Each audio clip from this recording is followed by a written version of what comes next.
Hey everyone, thanks for joining us for the next session of our RAG Deep Dive series, RAGChat Private Deployment. My name is Anna. I'm an event planner for Reactor, joining you from Redmond, Washington. Before we start, I do have some quick housekeeping. Please take a moment to read our code of conduct. We seek to provide a respectful environment for both our audience and presenters. While we absolutely encourage engagement in the chat, we ask that you please be mindful of your commentary, remain professional and on topic. Keep an eye on that chat. We'll be dropping helpful links and checking for questions for our presenters to answer live. Our session is being recorded. It will be available to view on demand within 24 to 48 hours, right here on the Microsoft Reactor YouTube channel. With that, I'll turn it over to our presenters today. Thank you so much for joining us. Hello. Welcome everyone to our RAG Deep Dive series. I am Pamela Fox. I'm on the Python Cloud Advocacy team. And today I have a special guest. Hi guys, I'm Matt. I'm on the Azure Search team. I'm a PM and I'm super excited to be here. All right, sweet. So today we are talking about private network deployment. But for those of you who are new to the series, we are doing this 11-part series diving into all the different aspects of deploying a RAG solution to Azure. And we're specifically talking about our most popular RAG solution, which is an open source repo. But the things that we're talking about are things that you can bring to your own applications as well. And since all the code is open source, you can easily bring it in. So we're nearing the end of the series here. But you can go back and watch the recordings from before, and you can still register to make sure that you can come to the next 3 ones in the series too. So this is our most popular RAG solution, the one that we're diving into in this series. It is built on Azure OpenAI models with Azure AI Search, and it can be deployed to either Azure Container Apps or Azure App Service, and it comes with all the infrastructure that you need in order to get everything deployed.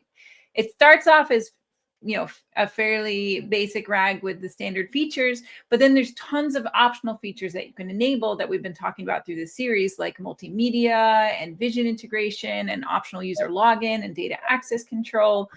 Just so much cool stuff. So you can go ahead and check out the code at aka.ms/ragchat, which we'll put in the we'll put that in the chat.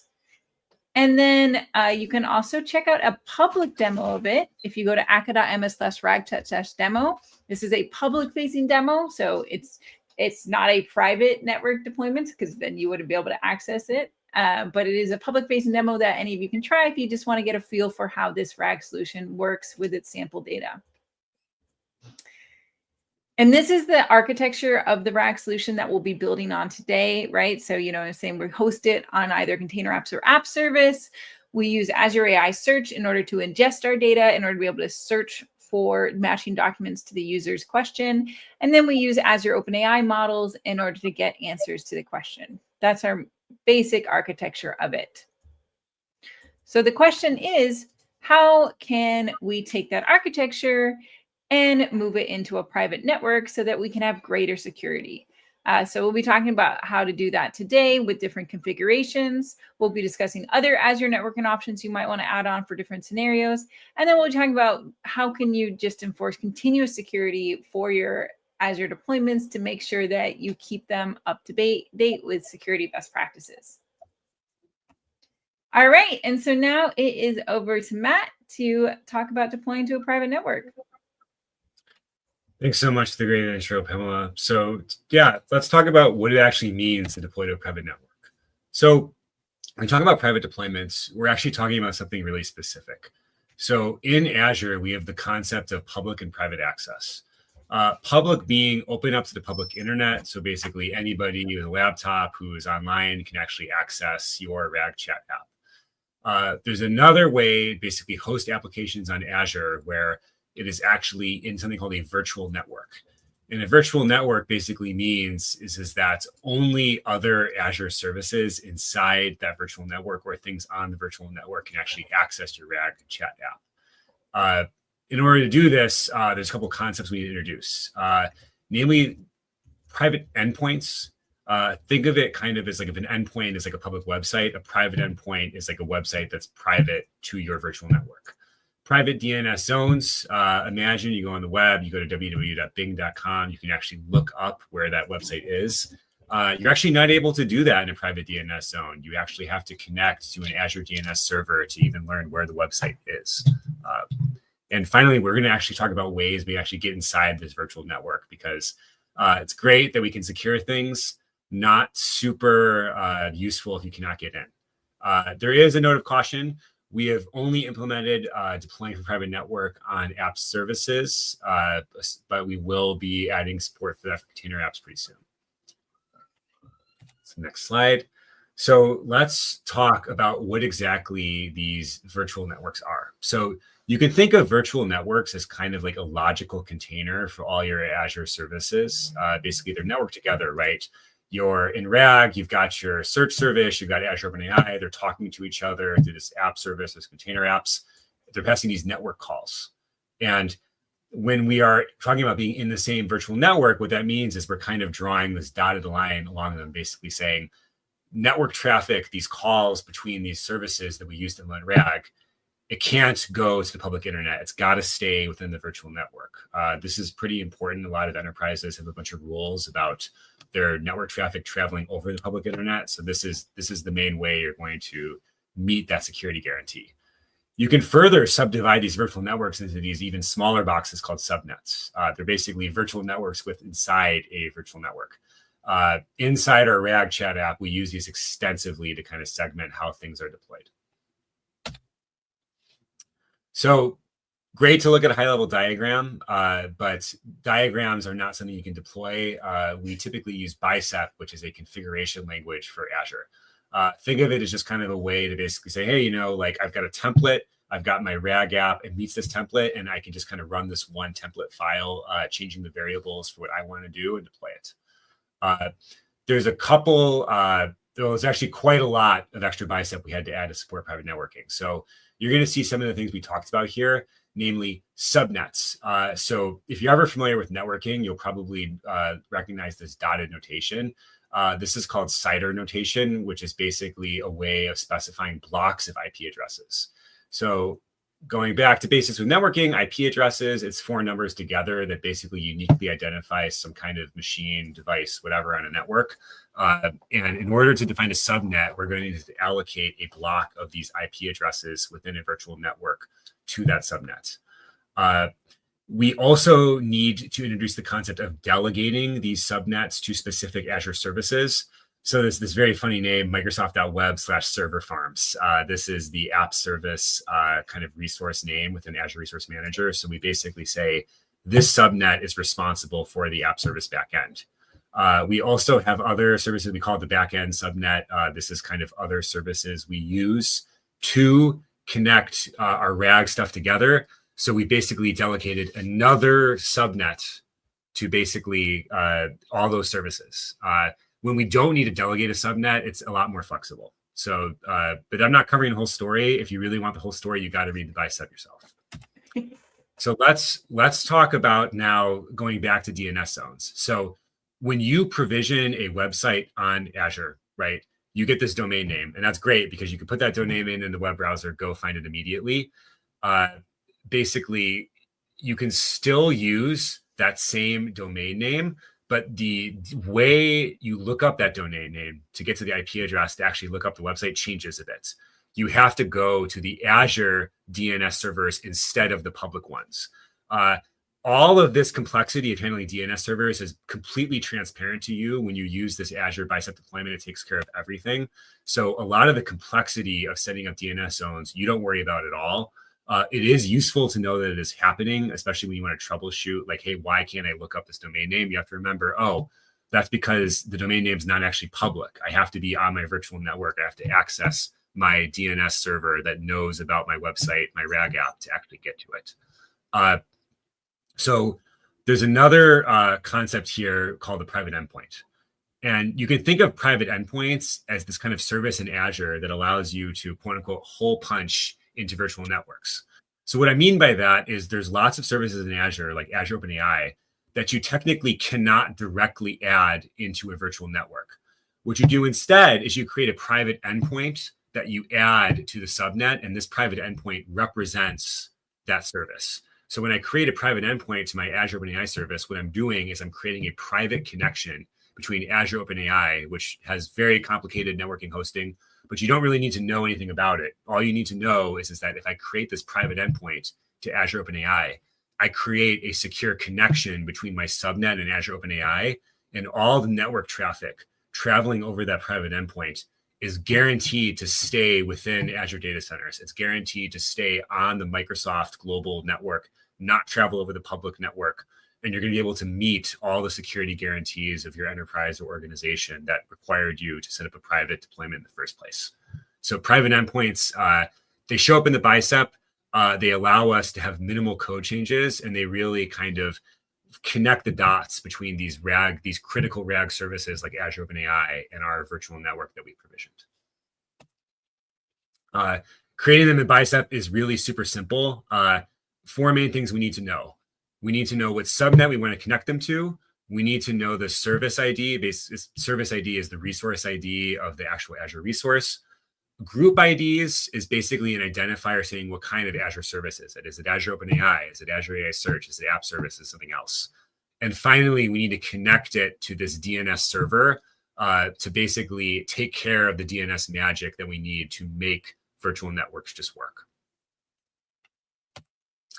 So this is all great. We've set up all the VNets. We've set up the private endpoints. We set up our DNS server. We've got like kind of a Fort Knox style connection. Nobody can get in. But now we have a problem, which is I've deployed it. How do I actually chat now that it's locked down? So this question mark represents you, and the virtual network is kind of this like impenetrable box that you now cannot get into to actually chat with your app. So let's figure out some ways that we can actually enter the virtual network in a secure way. First and foremost, probably the easiest way to get into a virtual network is through a service called Azure Bastion. Azure Bastion makes it really easy. Think of it as private and fully managed remote desktop protocol, or SSH if you use Linux or Mac, to access all your virtual machines that are hosted inside a virtual network. So essentially the flow would be provision an Azure virtual machine inside the virtual network. And then on your machine, which you are not inside an Azure data center, you are on the public internet, you use Azure Bastion to securely connect to that virtual machine through either RDP or SSH. Like you use SSH if you want to use the command line, use RDP if you want a Windows desktop. And then you're able to either call the RAG API or use the web interface from Azure Bastion. This is super useful for a variety of reasons, mainly that it's way easier to provision a virtual machine that has all the right DNS setup. It's in the virtual network. Everything just works. And then connect to that from your machine rather than trying to set up the network stuff on your side. It really just works. You can even use Azure Bastion inside a web browser. You don't even need a dedicated remote client. You don't even need to use SSH. You could literally just open Azure Bastion in a web page and start using it. You can also use your existing SSH keys. You traverse all the existing firewalls. So Azure Bastion is personally my go-to solution, especially when I can provision a virtual machine inside the virtual network where I've put my RAG app. By far, it's going to be the fastest way to get started. However, there are other ways of doing it too. So another way to do it is to set up something called a VPN gateway. You're going to see these words hub, spoke. We're going to be leveraging, it's called a hub and spoke network architecture, where essentially there's a VPN gateway and there's a variety of like different VPN connected sites. So basically, if you commit to setting up a VPN gateway, you have to set up a bunch of kind of sub resources that basically say, okay, here's my entry point into the VPN gateway. Here's a resource I use to connect like the VPN connected site. There's this concept called point to site, where basically I am a user on my laptop, I'm a point, and I basically connect through this hub and spoke architecture into an Azure VPN, which basically allows me to connect to my virtual network. The upside of this approach is it's very flexible. If you have a dedicated IT department in your organization, they're probably going to be investigating VPN gateways because you can set up access at scale. You're not going to need everybody in your organization to provision a VM to get in. You're going to be able to just use a single VPN gateway to serve many users. A big downside of this approach is complexity. It is difficult to set up these VPN gateways. We don't have Bicep for that. It is also difficult to maintain, and you need staff to make sure that it's working correctly. So this is an option for large organizations with dedicated IT capacity to maintain a VPN gateway. Another option is called ExpressRoute. ExpressRoute is super interesting because I've talked a little bit about how Microsoft maintains Azure. Azure is kind of a globally connected network. Connections between Azure data centers are super fast because we have basically built direct routes. Like think of it as like private internet between Azure data centers, and the speed is really fast. When I talk about like my internet, like I have to pay, and it's like I have to pay a lot of money to get a gigabit if I don't have fiber or something like that. Like consumer grade internet's usually pretty slow. So ExpressRoute is kind of a connection between an organization that has maybe some better on-premise internet equipment than like the average consumer, where basically you get a direct line into the Azure data center network, and you get much faster connections. And you also kind of get a fast route into the virtual network. So the upside is if your organization has on-premises or like co-location infrastructure to support ExpressRoute, it is very fast connection. So like if you're uploading lots of files for RAG, let's say like you're trying to move an on-prem solution into the cloud and then add RAG to it, this is an interesting option to consider. Downside again is cost and complexity of setting up. Both the VPN gateway and the ExpressRoute option are going to be a lot more complicated than the Bastion option, but they are going to be good for large organizations that can kind of take advantage of the benefits of faster connection speeds, and they have lots of users who want to use these apps privately. So I have a question on ExpressRoute. Do they literally install a new network connection like in the ground for you? No, you do all the heavy lifting on your side. So it really makes sense for the folks who have all this infrastructure set up. And like plenty of organizations do have this.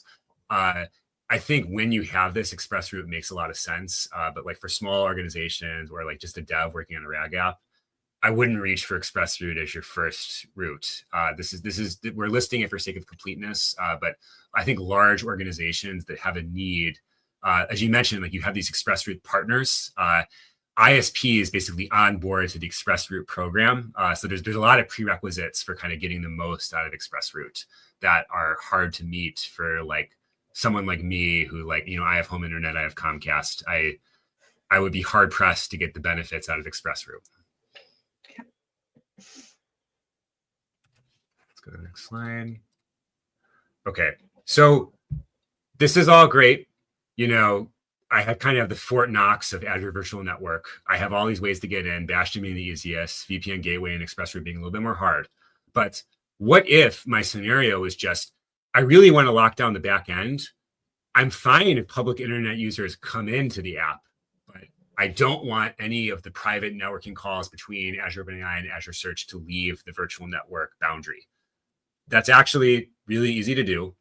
It is literally a single setting on app service. You essentially enable outbound internet traffic to be routed inside the virtual network. It shows up as a checkbox on the portal. Very simple change to the Bicep. Again, upside is easy to set up, easy to configure, easy to test. Downside is you've kind of opened up a route into the secure virtual network. So if your organization's security profile lets you have outbound traffic, internet traffic, basically in external ingress. It's confusing that it's listed as outbound internet traffic, but it's external ingress, basically letting the internet traffic in. If your organization is okay with it, this is a really easy option because you've secured the backend, but you're letting people touch the actual app, the web interface touching the app, and you're letting them touch the API, which a lot of times is a valid scenario. So you've covered the box of securing the RAG app itself, but you need to let users in somehow. So that's kind of a overall kind of tour de force of how this actually works at kind of the lower levels of Azure Virtual Networking.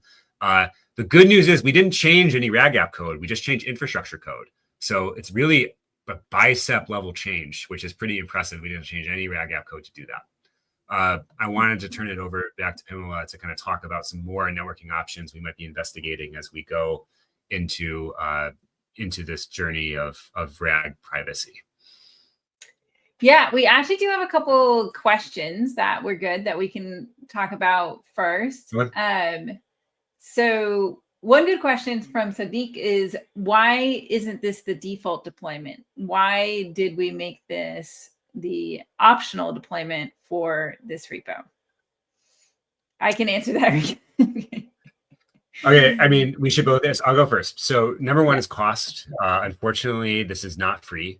And number two is deployment complexity. We're adding a lot more pieces, and if you don't need this enhanced security, you don't have to deploy it. Pamela, you want to also add to that? So the question is, which of these aspects are actually costing money? I can't remember the pricing offhand, but I think some of these aspects are actually free, right? So what's some of them are costing free, money, or is it as a certain like traffic level?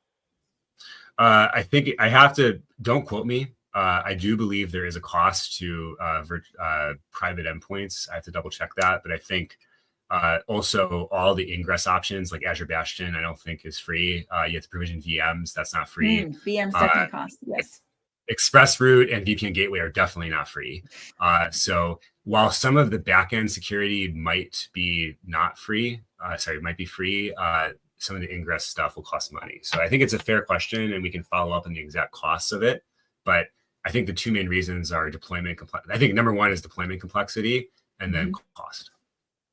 Yeah, I think if we were going to do anything default, our default mode would be public ingress with all of the resources inside of VNet, because that way, and that might also be what people are expecting, right? So that would work for people who are making public facing apps where they are, want people to be able to access the website publicly, but they want to have everything internally inside that VNet, so that they don't worry about people like being able to independently access the resources if they somehow got the API key or whatever, right? So that's, I think if we did move to that as a default, it'd be that, but I do have the same concern about deployment complexity, moving parts, availability, like is everyone able to provision all these things, right? Every bit of Azure architecture that we add increases the complexity and the time and all that. Good question though. All right. Also Sadiq asked, what if we deploy this onto Azure Kubernetes service? Would the underlying VNet setup remain the same? I have not worked with AKS. Have you? No. I think the concepts at a high level are similar, but the bicep would almost certainly change. And it just requires kind of working through all those. Like for example, we don't have container apps fully working yet, right? Like an AKS would be like another platform where conceptually it works the same, but the bicep would definitely change. Yeah, okay, that makes sense. And then there's a question from David. So how does Azure Private DNS interact with VNets when you have a private DNS appliance? Does the private DNS zone break the appliance?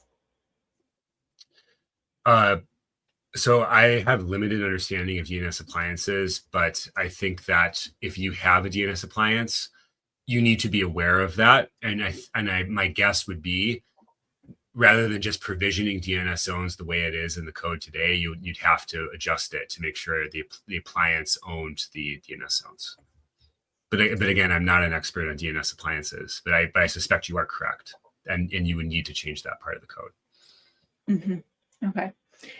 All right. And then Robert has kind of unrelated, well, I guess a privacy related question, which was just stories of employees using ChatGPT, which were used for training. How do you know that we are or aren't using our data?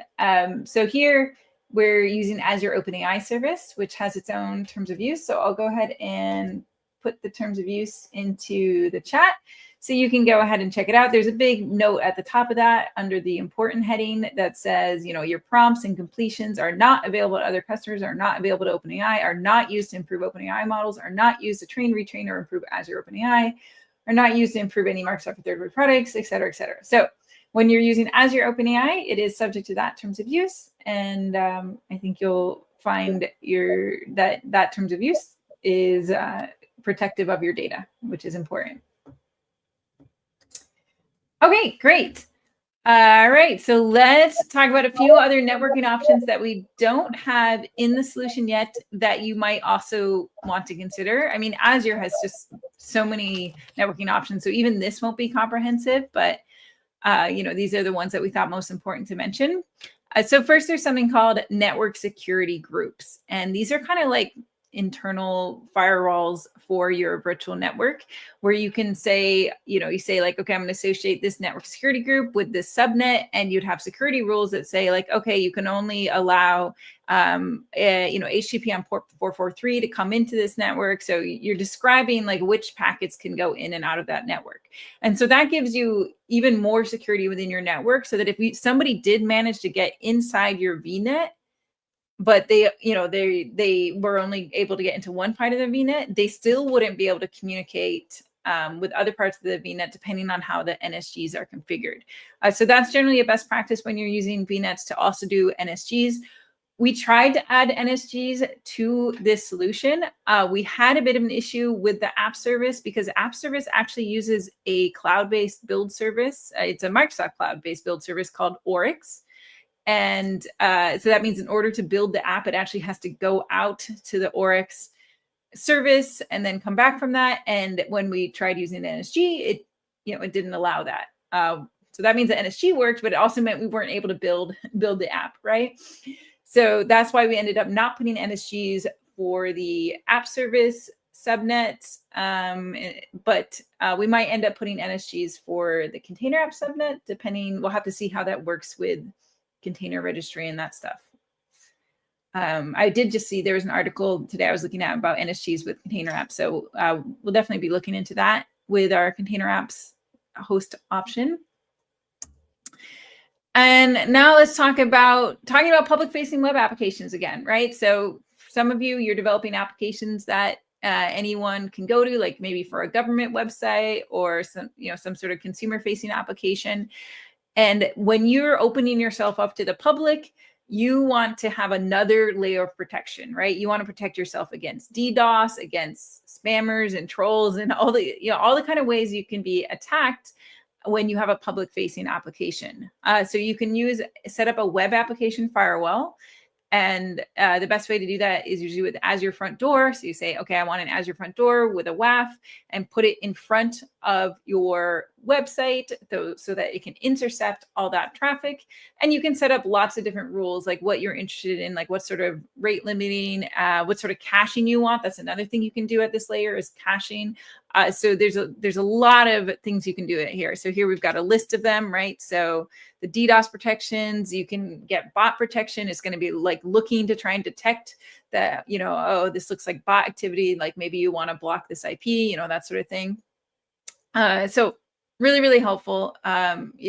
Unfortunately, like anybody can get DDoSed. When I was at Khan Academy, which is a lovely nonprofit website that tries to do good for the world, we would get people trying to DDoS us, right? And so we had to have mechanisms in place in order to detect that and to be able to block that sort of activity. So this is a sort of protection that, unfortunately, everybody needs for a public-facing website. Now, we have two main options for Azure. There's Azure Front Door, and that's a great option if you have basically a globally distributed application. So you've got users coming from all over, then Azure Front Door will be at the, we'll be able to serve users from all over. Whereas if you have a application deployed in just a single region, then you can stick an application gateway in front of it for very similar functionality, but it'll be region specific. So definitely consider Front Door or application gateway if you're going to be making a public facing application. And you can also do that with Bicep. We haven't added that yet to the repo as an option, but I've written the Bicep for it before, and it's very doable. All right, so we can make all these improvements, and we can deploy it with these improvements in place. But how do we have confidence that we've actually done a good job, that our deployment is now secure, that it's following security best practices, that everything is locked down the way it should, right? So what ideally we want to have is some mechanism of continually being confident that we have a secure setup. So let's talk about a few different options. The first one is Microsoft Defender for Cloud. You can find this in your portal. I've got it open. Where was I messing with it? Over here. Defender for Cloud. So you go and find it, and it can do lots of things. So it's, it's checking for all sorts of things. It'll check for like vulnerabilities in your container images. It'll check for, bad configurations on your resources. You can go to recommendations and you can look for the top recommendations here, right? So you can see that, I need to like update TLS on various things, right? Here I'm getting the tour. Okay. First time I did it in this tenant. So it's really, really helpful and something that you can always be consulting. And here's an example of when I ran Defender for Cloud on the RAG solution without the VNet option.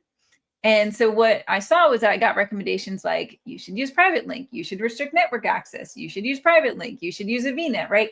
All these things saying basically you should be inside a VNet, right? So if you've deployed something and you're not protecting the network, the resources with a VNet, and you have them, exposed to the public internet, Defender will tell you that, right? It will let you know about that issue. Now, maybe in your scenario, you're okay with that, but it's going to let you know. And so then I deploy the version with the VNet and I rerun Defender for Cloud. And then I see only a couple warnings, right? So in this case, it said, oh, I should put on an Azure firewall. And then it also had something unrelated about logs for app service. So this is one of the great things about Defender. We can look at recommendations, we can make improvements, we can see how our recommendations change. Now, another option which we can use if we're using infrastructure as code is that we can audit that infrastructure as code. And that's one of the really cool things about writing all of our infrastructure in code, is that we can actually analyze that and say, hey, is this a good setup? Is there anything wrong with this setup? And we actually have a couple different GitHub actions that can do it, but the one that we're using lately is Microsoft PS rule. And it has just a set of security rules that are best practice, that it can, we say, hey, here's our bicep, here's some test parameters for it. Go ahead and test for all these rules. And we can say which rules we want to opt into or opt out of if we want to customize it more. And then we upload the results to our security tab. So we can run this on every change to our repo. So we actually have this inside a GitHub action. So it's something we can run on CI/CD that can constantly be analyzing our bicep. There's more information about setting that up in this nice blog post from my colleague, James Casey. And so definitely recommend that you use that in any of your repos that are using bicep. Here's an example of what a run looks like. So you can see that it did recommend NSGs, right? So it saw that we had a VNet, but we didn't have NSGs. So it said, okay, you should recommend NSGs, and uploaded that to our security tab in GitHub. And it also suggested some improvements to our bicep itself. So there's definitely an overlap, a big overlap between what you'll find in Defender for Cloud and what you'll get in GitHub Actions. And you really just want to use both, right, to cover all your bases, because then one of them might catch something that the other one doesn't catch. So ideally, you're using both and setting up CI, setting up alerts so that you're finding out about all these issues. Okay, so that's all we wanted to cover today. So we had a shorter session. Let me see if I've got some other stuff I can kind of demonstrate. So we were talking about, I've got my private one open here, right? So we were talking about how do we get in with Bastion. So here I set up a VM, and the VM is like running Windows. And so I can connect to that VM using Bastion. And there's authentication type is either a password or a password from Key Vault. That's one of the issues that we don't like about this approach, is the need for a password. We generally don't like passwords. We'd rather use stuff like managed identity, token-based authentication. But at least for the Windows VMs, I think these are the only options now. For the Linux VMs, you can use the public key, your public-private key off. But yeah, so you set that up, and then it'll go and it'll actually open just in the browser. So here, this is Bastion running, and it's running the Windows server. So I'm on a Mac, in case it's not clear. So I'm on a Mac, and this is in my Edge tab, and it has done a remote desktop connection into this Windows server. And then this VM is inside the VNet, so it can access things that are in the VNet. So that's the Bastion experience, what that looks like. And if I try to access them from outside the VNet, I get some sort of error message. It's like, oh, you can't connect to this. And this is actually the container apps version, because I'm trying to actively get that working. But be a similar experience for the app service.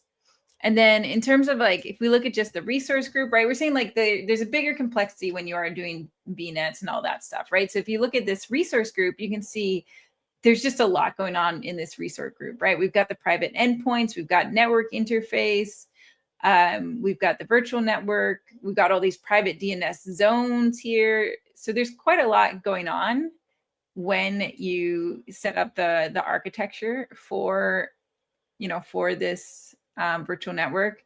When you do look at the virtual network, there's kind of a fun, it's kind of fun to look at the topology of it. Let's see if I can zoom in here, right? So it'll, kind of show you like the different subnets and what's in the subnet. So here I've got my app subnet, my Bastion subnet, my VM subnet. It's got its own IP, right? Because that's what I set up for Bastion.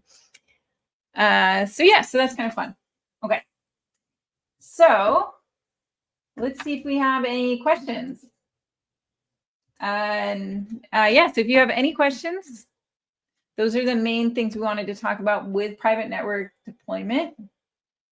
And this is an opportunity to ask questions about that, or really anything else about the RAG repo or RAG or AI search. We've got Matt on the line here from AI search, so great opportunity to ask him about stuff. Matt is also one of the primary maintainers of the repo along with me. So anything to do with the repo, we're both very involved with it.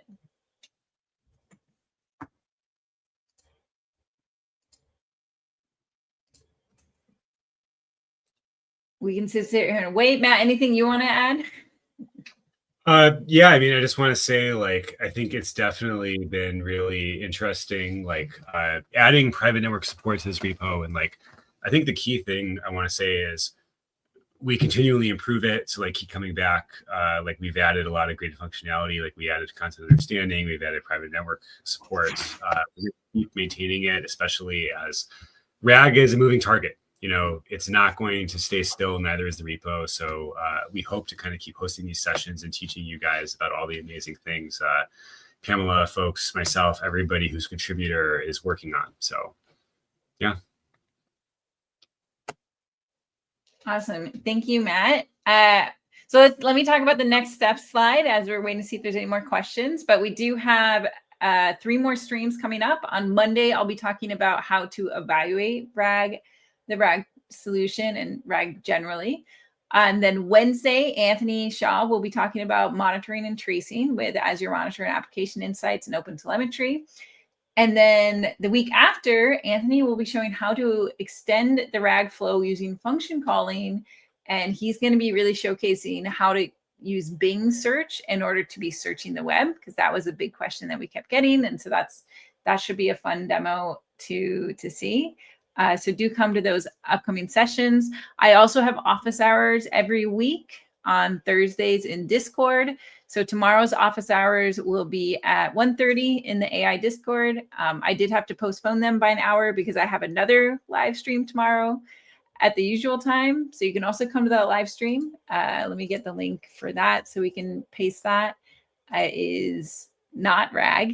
It's, we can always, it's a live stream, so we can make RAG, but I'll be building a web app from scratch with GitHub Copilot. And and then we also have some RAG resources that you can check out too, and we'll probably put that in the chat. All right, so we got a question from James. Do we have any blog posts or videos on doing successful VPN private endpoint deployments with the RAG solution? I did actually make a video once showing the Bastion approach. But we did end up, we ended up removing Bastion from this repo because the concern with Bastion, or concern generally with a VM, is that you're basically punching a hole in the network in order to access it. And so we ended up removing it from the repo itself. Let me find where we removed it. VM. Yeah. Okay. So we did have this bicep all in the repo. We removed it because it's not really a security best practice to be making a VM that that you can use to access your lockdown app. And I've actually since moved that into another. I used that today and just moved all of that bicep into a separate repo. And so if it's helpful, like I can make this a GitHub repo for people who still want this approach. But you do need to keep in mind that when you're using this Bastion approach is that you're creating a VM, the VM you're accessing with, you know, either the password or the key auth, and then, you know, connecting in your browser. And so there's a security, you're introducing a security issue when you use Bastion. So if it's the only option that's going to work, then that's the only option. But if you're at an organization which does have the ability to do the point to site gateway or express route, then that's really what is the better approach. And that's what we would encourage people to do. Yeah, a whole bunch. That's going to be the name of the repo. James, I'm not sure, James, if that's the sort of thing you were imagining, or if you're asking about just other option, other sort of videos or blogs. There's one more thing you should be aware of with provisioning a VM. So if you're using access control, your organization may have they're called conditional access policies. Basically, they're kind of a bunch of rules that are applied to Microsoft Entra about who can and can't log in to your apps. So if you combine it with the access control solution that we provide, it's entirely possible that you're also going to have to enroll the virtual machine into Entra to access it. So it's kind of provisioning a VM to kind of hole punch through has a bunch of issues, and you might not realize that until you get to, you've done all the work, you provision the VM, then you hit a screen saying this device is not compliant. So just another thing to keep in mind. Yeah, that's a good point. And, you know, Fosbears is suggesting point-to-site VPN. Here's the docs for that one. That's what you were talking about as well. And I think this is what Anthony was working on as well, right? Was this point-to-site VPN setup? And there you could do the Microsoft Entra ID authentication, which is always preferred. So I think the difficult thing about this is that we didn't find a way to do this with Bicep. And we're big fans of Bicep because it means that we can just give you the Bicep and then, you know, you can run a single command and get it up. It'd be great. We could look to see if anybody has done any videos with setting up a point-to-site VPN, since that is a nicer option given that it supports the Entra ID authentication. Oh, Anthony is in the chat. Yes. Okay. Thank you, Anthony. So Anthony was actually working to see how easy it was to set up point-to-site VPN. There were some difficulty setting it up, or at least doing it in like a clear, easy way. So, you know, it would be great to find some videos or blog posts that make it really clear how to do it. Yeah, so I'm saying, like, we're trying to, like, you know, if you work for a big company, we do work for a big company, but it's not quite the same. We don't have like an IT department that'll figure this stuff out for us. So if you're working for a big company that is using a VPN already for lots of things, then presumably if you're already working with Azure network infrastructure, like this is something that your IT department can help you set up very easily. We had a hard time setting this up as like individuals. But if you're working with IT, then hopefully this is just something that's already an option for you that they can help set up.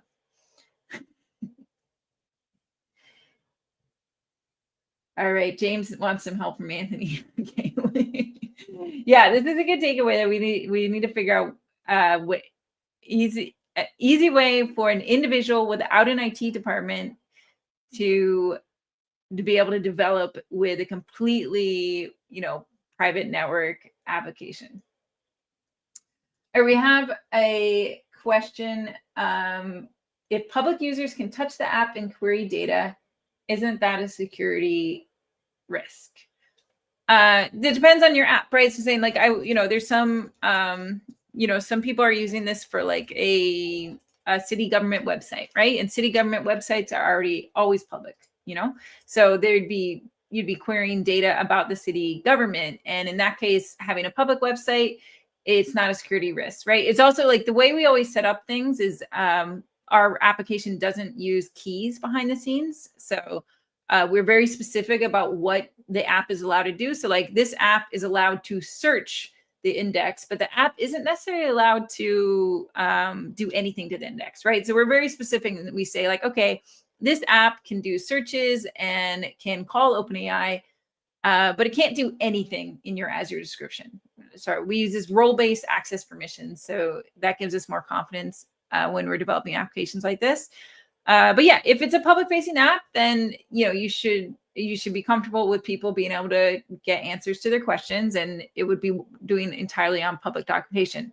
But if you are doing an internal application, then you are either going to want to do VNet deployment or user login or both. And so to have like optimal protection, right? So we did talk about like user login last week, right? So that's where we would use Microsoft Entra restricted to your organization in order to log in. So this is actually an organization that only Matt and I are in. So we are the only two, I think, that can go into this app. It's a very exclusive organization that we set up for this test. And then, nobody else would actually be able to log into that URL, right? And you could also set this up in conjunction with VNet. So generally, if you're working for an organization, you should have established policy about your apps and what the security requirements are for it, whether a user login is sufficient or whether you need a VNet or whether you need both.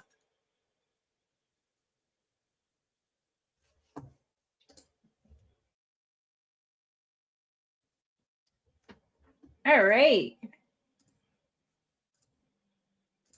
Cool. Okay. So I think that we're looking pretty good for today, and saying like we're always improving things, making changes. So if you are interested in the container apps private endpoint support, you can check out the draft PR here. It's definitely a draft because I took some shortcuts while just testing things out to work around some bicep issues. But I'll be updating that PR and improving it and getting it to the point where we can hopefully merge it in so that we can have private network deployment for both container apps and app service. All right. Sweet. Okay, so we will call it for today. Thank you for all your great questions and comments as always. And we hope to see you at future sessions. And thank you, Matt, for teaching us about VNets. Oh, yeah, thank you for having me. Great session, and thank you for the amazing questions, everybody. Bye. Thank you, everyone, for joining. Thank you to our speakers again. The session is a part of a series. To register for future shows and watch past episodes on demand, you can follow the link on the screen or in the chat. We are always trying to improve our sessions and your experience. If you have any feedback for us, we would love to hear what you have to say. You can find that link on the screen or in the chat. We'll see you at the next one.